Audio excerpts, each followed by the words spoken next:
सत्संग जी, प्यार से कहना जी, धन निरंकार जी। सत्संग जी, आज लोग सुख को धन में खोज रहे हैं, कोई पद में खोज रहा है, कोई प्रसिद्धि में खोज रहा है। लेकिन गीता कहती है कि यदि मन अशांत है तो पूरी दुनिया मिल जाने पर भी सुख नहीं मिलेगा, और यदि मन शांत है तो सीमित साधनों में भी जीवन आनंदमय हो सकता है। भगवान श्री कृष्ण कहते हैं, अशांतस्य कुतः सुखम, अर्थात जिसका मन अशांत है उसे सुख नहीं प्राप्त होगा। इसलिए आज विज्ञान ने दुनिया बदल दी, मोबाइल बदल गए, तकनीक बदल गई, रहन सहन बदल गया, लेकिन क्या मनुष्य का मन बदल पाया? चिंता पहले भी थी, आज भी है। भय पहले भी था, आज भी है। मोह पहले भी था, आज भी है। इसलिए गीता आज भी उतना ही आवश्यक है जितनी 5000 वर्ष पहले थी। क्या केवल इतिहास नहीं है, यह हर दिन का मार्गदर्शन है। आज हम गीता के 5 ऐसे नियमों को समझेंगे जिन्हें यदि कोई व्यक्ति अपने जीवन में उतार ले तो उसका सोचने का तरीका बदल सकता है, निर्णय बदल सकते हैं, रिश्ते बदल सकते हैं, और सबसे बड़ी बात यह है कि उसका स्वयं से संबंध बदल सकता है। ये 5 नियम केवल धार्मिक नहीं है, मनोवैज्ञानिक हैं, व्यवहारिक हैं और आध्यात्मिक भी हैं, और जीवन के हर क्षेत्र में लागू होते हैं। परिवार, व्यवसाय, शिक्षा, समाज और साधना, सब में। इसलिए इस पूरे विचार को केवल सुनिए मत, हर नियम के बाद स्वयं से एक प्रश्न पूछिए, वास्तव में मैं इस नियम के अनुसार जीवन जी रहा हूँ? यदि उत्तर हाँ है तो आगे बढ़िए, और यदि उत्तर नहीं है तो वही आपके परिवर्तन का आरंभ है। तो पहला है, अपना कर्म पूरी निष्ठा से करना, लेकिन फल का अहंकार और चिंता मत करना। सत्संग जी, यदि गीता का केवल एक ही नियम पूरे जीवन में उतार लिया जाए तो मनुष्य के जीवन की आधी परेशानियां अपने आप समाप्त हो सकती हैं। भगवान श्री कृष्ण अर्जुन से कहते हैं, कर्मण्येवाधिकारस्ते माँ फलेषु कदाचन माँ कर्म फल हेतु भूर्मा ते संगो असत्व कर्मणि, अर्थात तेरा अधिकार केवल कर्म करने में है, उसके फल पर कभी नहीं है। इसलिए कर्म के फल को अपना उद्देश्य मत बना और कर्म न करने में भी आसक्त मत हो। अधिकांश लोग इस श्लोक का केवल आधार समझते हैं। वे कहते हैं कि फल की चिंता मत करो, लेकिन भगवान श्री कृष्ण केवल इतना नहीं कह रहे थे, वे यह भी कह रहे हैं कि फल के कारण कर्म मत करो और परिणाम के डर से कर्म छोड़ो भी मत। यही वह स्थान है जहाँ जीवन बदलना शुरू होता है। आज अधिकांश लोग कर्म नहीं कर रहे हैं, बल्कि परिणाम के दबाव में काम कर रहे हैं। विद्यार्थी पढ़ाई ज्ञान के लिए नहीं, केवल नंबरों के लिए करता है। व्यापारी सेवा के लिए नहीं, केवल लाभ के लिए व्यापार करता है। कर्मचारी सीखने के लिए नहीं, केवल प्रमोशन के लिए काम करता है। यहाँ तक कि कई लोग सेवा भी केवल प्रशंसा पाने के लिए करते हैं। यही कारण है कि जैसा ही अपेक्षित परिणाम नहीं मिलता, मन टूट जाता है। सोचिए, यदि किसान बीज बोने के अगले दिन ही खेत खोद कर देखने लगे कि फसल निकली या नहीं, तो क्या कभी फसल उगेगी? नहीं, क्योंकि प्रकृति का अपना समय है। इसी प्रकार कर्म का भी अपना समय होता है। एक विशाल वृक्ष बनने में वर्षों लगते हैं, एक चिकित्सक बनने में वर्षों की पढ़ाई लगती है, एक संतुलित व्यक्तित्व बनने में पूरे जीवन का अभ्यास लगता है। फिर हम क्यों चाहते हैं कि 2 दिन की मेहनत के बाद जीवन पूरी तरह बदल जाए? यही अधीरता दुख का कारण बनती है। भगवान श्री कृष्ण चाहते हैं कि मनुष्य कर्म को पूजा समझे। जब व्यक्ति कर्म को पूजा मानता है तब उसका ध्यान परिणाम से हटकर गुणवत्ता पर आ जाता है। फिर वह सोचता है, मुझे अपना सर्वश्रेष्ठ देना है, परिणाम उचित समय पर आएगा। सत्संग जी, यही सोच मन को शांत करती है। भगवान श्री कृष्ण कहते हैं, नेहा भ्रिकम नाशो अस्ति प्रत्यावो न विद्यते स्वल्पमप्यस्य धर्मस्य त्रायते महतो भयात्। इस मार्ग पर किया गया थोड़ा सा भी प्रयास व्यर्थ नहीं जाता, और यह मनुष्य को बड़े से बड़े भय से बचा लेता है। कितना अद्भुत आश्वासन है। दुनिया कहती है यदि सफल हुए तभी मेहनत सार्थक है, लेकिन गीता कहती है कि सच्चे भाव से किया गया कोई भी शुभ कर्म कभी व्यर्थ नहीं जाता। भले उसका फल तुरंत दिखाई ना दे, कभी वह आपके व्यक्तित्व को बदलता है, कभी आपके धैर्य को मजबूत करता है, कभी आपके भीतर विनम्रता लाता है, कभी वह किसी और के जीवन में प्रकाश बनता है, और कभी उचित समय आने पर वही कर्म प्रत्याशित रूप से आपके जीवन का सबसे बड़ा आशीर्वाद बनकर लौटता है। आज यदि कोई व्यक्ति रोज यह संकल्प ले, मैं परिणाम की चिंता छोड़कर अपने कर्म की गुणवत्ता पर ध्यान दूंगा, तो कुछ ही महीनों में उसका तनाव कम होने लगेगा। क्योंकि तनाव का सबसे बड़ा कारण काम नहीं, बल्कि परिणाम की कल्पना होती है। परिणाम भविष्य में होता है, कर्म वर्तमान में होता है। जो व्यक्ति वर्तमान में जीता है वही वास्तव में जीवन जीता है। जो हर समय भविष्य में जीता है वो वर्तमान खो देता है। इसलिए भगवान श्री कृष्ण का पहला नियम केवल इतना नहीं है कि कर्म करो, बल्कि यह है कि इतनी ईमानदारी से कर्म करो कि परिणाम चाहे जैसा आए, आपको अपने प्रयास पर कभी पछतावा ना हो। और जब ऐसा होने लगता है तब मनुष्य का आत्मविश्वास परिस्थितियों पर नहीं, अपने चरित्र पर टिकने लगता है। यह गीता के पहले नियम का वास्तविक रहस्य है। दूसरा नियम है कि मन ही मनुष्य का सबसे बड़ा मित्र है और सबसे बड़ा शत्रु भी। अगर मैं आपसे पूछूं कि संसार में सबसे शक्तिशाली चीज क्या है, तो कोई कहेगा धन, कोई कहेगा सत्ता और कोई कहेगा ज्ञान। लेकिन भगवान श्री कृष्ण कहते हैं कि सबसे अधिक शक्तिशाली है मन, क्योंकि अगर मन हार गया तो सब कुछ होते हुए भी इंसान हार जाता है। और अगर मन जीत गया तो खाली हाथ होकर भी इंसान विजेता बन जाता है। इसीलिए श्री कृष्ण कहते हैं, उद्धरेद आत्मना आत्मानम नात्मानम व साधयेत आत्मय ह्यत्मानो बंधुरात्मय रिपुअर आत्मना।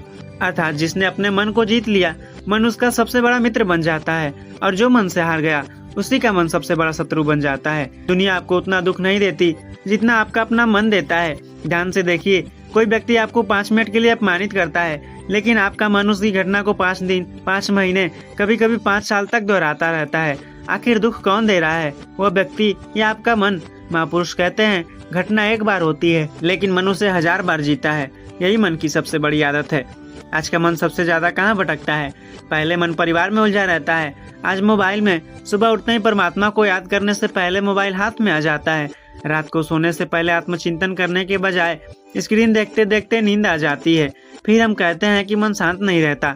मन शांत कैसे रहेगा जिससे हर मिनट नई नई सूचनाएं, नई नई तुलना, नई इच्छाएं, नई चिंताएं मिल रही हो? वह स्थिर कैसे होगा? मन को आदेश देना सीखिए।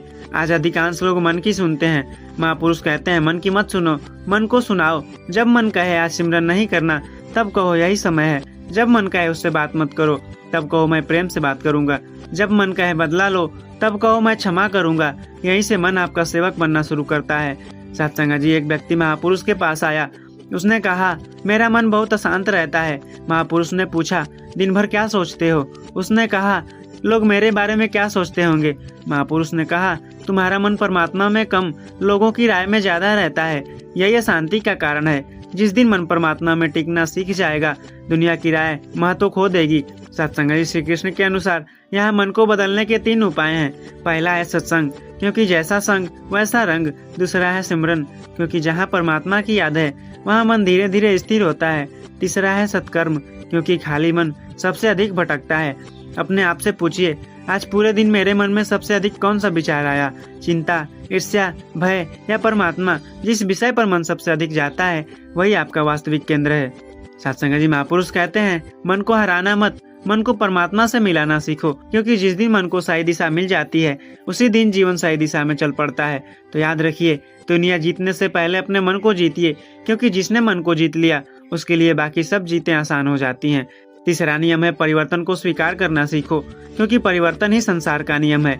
यदि मैं आपसे पूछूं कि इस संसार की सबसे बड़ी सच्चाई क्या है, कोई कहेगा जीवन, कोई कहेगा मृत्यु और कोई कहेगा समय। लेकिन भगवान श्री कृष्ण कहते हैं कि इस संसार का सबसे बड़ा सत्य है परिवर्तन। जो आज है वह कल नहीं रहेगा, जो आज दुख है वह अभी नहीं रहेगा, जो आज सुख है वह भी अस्थायी नहीं रहेगा। इसीलिए जो परिवर्तन को स्वीकार कर लेता है वह जीवन में कभी नहीं टूटता है। भगवान श्री कृष्ण अर्जुन से कहते हैं, दैनो अस्मिन् यथा देहे कमारंग यौनम जरा तथा देहांतर प्राप्ति धीरस्त्र न मुह्यति। जिस प्रकार इस शरीर में बचपन से युवावस्था और फिर वृद्धावस्था आती है, उसी प्रकार मृत्यु के बाद आत्मा दूसरा शरीर धारण करती है। ज्ञानी पुरुष इस परिवर्तन से विचलित नहीं होता।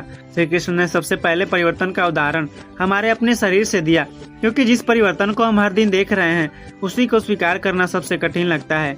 दुख घटना से कम होता है, अपेक्षाओं के टूटने से अधिक होता है। हम चाहते हैं रिश्ता हमेशा वैसा ही रहे, शरीर हमेशा स्वस्थ रहे, धन हमेशा बना रहे, लोग हमेशा हमारे साथ रहें। लेकिन संसार का नियम है कि सब बदलता है। जब हम बदलती हुई दुनिया में स्थिरता खोजते हैं तभी दुख पैदा होता है। मान लीजिए किसी व्यक्ति की नौकरी चली गई, उसके सामने 2 रास्ते हैं। पहला वह बैठकर रोता रहे और दूसरा वह कहे, शायद परमात्मा मुझे नया मार्ग दिखाना चाहते हैं। परिस्थितियां दोनों की एक जैसी है, लेकिन जीवन दोनों का अलग हो जाएगा, क्योंकि परिस्थिति नहीं, दृष्टिकोण भविष्य तय करता है। महापुरुष कहते हैं, जो बदल नहीं सकता उसे स्वीकार कर लो, जो बदल सकता है उसे सुधार लो, और दोनों का अंतर समझने की बुद्धि परमात्मा से मांगो। यही आध्यात्मिक परिपक्वता है। सूरज हर शाम डूबता है, लेकिन कभी शिकायत नहीं करता। पेड़ हर वर्ष पुराने पत्ते गिरा देता है, तभी नए पत्ते आते हैं। अगर पेड़ पुराने पत्ते को पकड़कर बैठ जाए तो हरियाली कभी आएगी नहीं। यही जीवन का नियम है। कई बार परमात्मा कुछ चीजें इसलिए छीनते हैं ताकि उससे बेहतर आपको दे सकें, लेकिन हम पुराना को छोड़ देना नहीं चाहते। हर रिश्ता एक जैसा नहीं रहता, कभी मतभेद होंगे, कभी दूरी आएगी, कभी गलत फहमियाँ होंगी, लेकिन अगर हर परिवर्तन को रिश्ते का अंत मान लिया जाए तो कोई रिश्ता नहीं बचेगा। प्रेम परिवर्तन को स्वीकार करना भी सिखाता है। श्री कृष्ण ने सिखाया कि परिवर्तन से डरना नहीं, परिवर्तन के साथ चलना सीखो, क्योंकि जो व्यक्ति परिस्थितियों के बदलने पर भी परमात्मा पर विश्वास बनाए रखता है उसी को स्थिर बुद्धि वाला कहा गया है। याद रखिए, जो बदलने से डरता है वह विकास से भी वंचित रह जाता है, और जो परमात्मा पर विश्वास रखकर परिवर्तन स्वीकार कर लेता है उसके लिए हर नया दिन एक नई शुरुआत बन जाती है। चौथा नियम है क्रोध, अहंकार और लोभ। ये 3 द्वार जीवन को विनाश की ओर ले जाते हैं। आज मैं आपको महाभारत की एक घटना सुनाना चाहता हूँ जिसमें पूरा जीवन छिपा हुआ है। यह घटना है दुर्योधन और युधिष्ठिर की।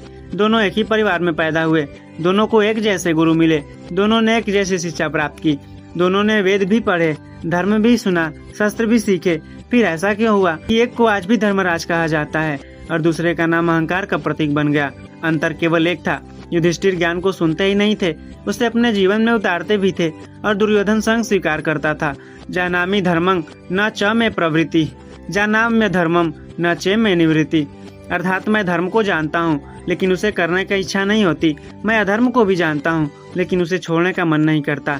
तो सोचिए, क्या यही हमारी स्थिति नहीं है? हम जानते हैं कि क्रोध करना गलत है फिर भी करते हैं। हम जानते हैं कि झूठ नहीं बोलना चाहिए फिर भी बोल देते हैं। हम जानते हैं अहंकार पतन का कारण है फिर भी इसे छोड़ नहीं पाते। यही मन का दास्ता है। भगवान श्री कृष्ण कहते हैं, त्रिविधम नरकस्येदम द्वारम नाशनमात्मनः कामः क्रोधस्तथा लोभस्त अस्मादेतत्रयम् त्यजेत।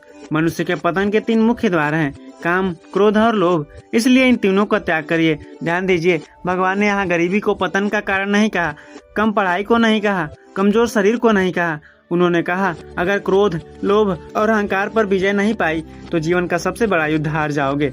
दक्षिण अमेरिका में जब नेल्सन मंडेला 27 वर्ष जेल में रहने के बाद बाहर आए तो एक पत्रकार ने उनसे पूछा, क्या आपको उन लाखों लोगों से नफरत नहीं है जिन्होंने आपको इतने वर्षों तक जेल में रखा? मंडेला ने उत्तर दिया, अगर मैं जेल से बाहर आकर भी अपने भीतर क्रोध लेकर चलता तो मैं आज भी जेल में ही हूँ। सोचिए, जेल की सलाखें इंसान को उतना दिन कैद नहीं करती जितना क्रोध करता है। यही कारण है कि गीता कहती है कि क्रोध सबसे पहले आपकी बुद्धि को नष्ट करता है। क्रोध से मोह उत्पन्न होता है, मोह से स्मृति भ्रमित हो जाती है, स्मृति नष्ट होने पर बुद्धि नष्ट हो जाती है, और बुद्धि नष्ट होने पर मनुष्य स्वयं अपना विनाश कर लेता है। भगवान ने नहीं कहा कि क्रोध से सामने वाला नष्ट होगा, उन्होंने कहा कि सबसे पहले तुम नष्ट हो जाओगे।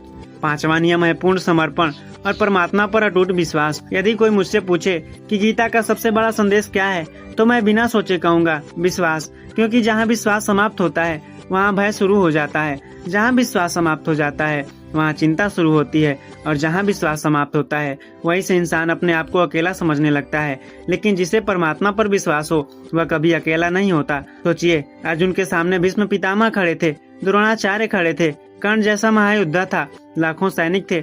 अगर उस समय श्री कृष्ण अर्जुन से कहते कि डरो मत, मैं तुम्हारे साथ हूँ, तो यह केवल एक सांत्वना होती। लेकिन उन्होंने ऐसा नहीं कहा। उन्होंने अर्जुन के भीतर विश्वास जगाया, क्योंकि महापुरुष समस्याएं नहीं हटाते, समस्याओं का सामना करने की शक्ति देते हैं। गीता के अंत में भगवान कहते हैं, सर्वधर्मान परित्यज्य मामेकम शरणं व्रज अहम त्वाम सर्व पापेभ्यो मोक्षयिष्यामि मा शुचः। अर्थात सब प्रकार के सहारों को छोड़कर मेरी शरण में आओ, डरो मत, मैं तुम्हारी रक्षा करूंगा। ध्यान दीजिए, भगवान ने यह नहीं कहा कि मैं तुम्हारे लिए युद्ध लड़ूंगा। उन्होंने कहा, तुम युद्ध लड़ो, मैं तुम्हारे साथ रहूंगा। यही विश्वास है। भारत के महान वैज्ञानिक डॉक्टर विक्रम साराभाई कहा करते थे, समस्या का आकार नहीं, हमारे विश्वास का आकार तय करता है कि हम जीतेंगे या हारेंगे। जीवन में कठिनाइयां सभी के पास आती है, लेकिन कुछ लोग उन्हें देखकर टूट जाते हैं और कुछ लोग उन्हें देखकर और मजबूत बन जाते हैं। अंतर परिस्थिति में नहीं, विश्वास में होता है। आज लोगों का विश्वास परमात्मा पर कम, अपनी योजनाओं पर ज्यादा है। जब योजना सफल होती है तो कहते हैं मैंने किया, और जब असफल होती है तो कहते हैं भगवान ने मेरे साथ ऐसा क्यों किया। महापुरुष कहते हैं, जब सफलता मिले तब भी निरंकार की कृपा, जब कठिनाई मिले तब भी निरंकार की रजा। यही सच्चा समर्पण है। अगर आज आपकी सबसे बड़ी चिंता कल ही समाप्त हो जाए तो क्या आप परमात्मा को उतना ही याद करेंगे जितना आज करते हैं? अगर उत्तर नहीं है तो समझ लीजिए हम परमात्मा को नहीं, अपनी समस्या के समाधान को खोज रहे थे। तो सत्संग जी, आज हमने 5 नियम समझे। पहला, कर्म करो, फल की चिंता मत करो। दूसरा, अपने मन को अपना मित्र बनाओ। तीसरा, परिवर्तन को स्वीकार करो। और चौथा, क्रोध, लोभ और अहंकार पर विजय प्राप्त करो। 5वां, हर परिस्थिति में परमात्मा पर विश्वास रखो। तो सत्संग जी, याद रखिए, गीता सिर्फ पढ़ने की पुस्तक नहीं, जीने की पुस्तक है। अगर रोज केवल इन 5 नियमों से एक नियम भी अपने जीवन में उतारना शुरू कर दें तो 1 वर्ष बाद दुनिया शायद आपको न पहचाने, लेकिन आप स्वयं अपने भीतर आए परिवर्तन को अवश्य महसूस करेंगे। और जब कोई पूछे कि आपके जीवन का सबसे बड़ा बदलाव क्या था, तो आप कहना कि मैंने गीता पढ़ना नहीं, गीता को जीना शुरू कर दिया। सत्संग जी, प्यार से कहना जी, धन्य निरंकार जी।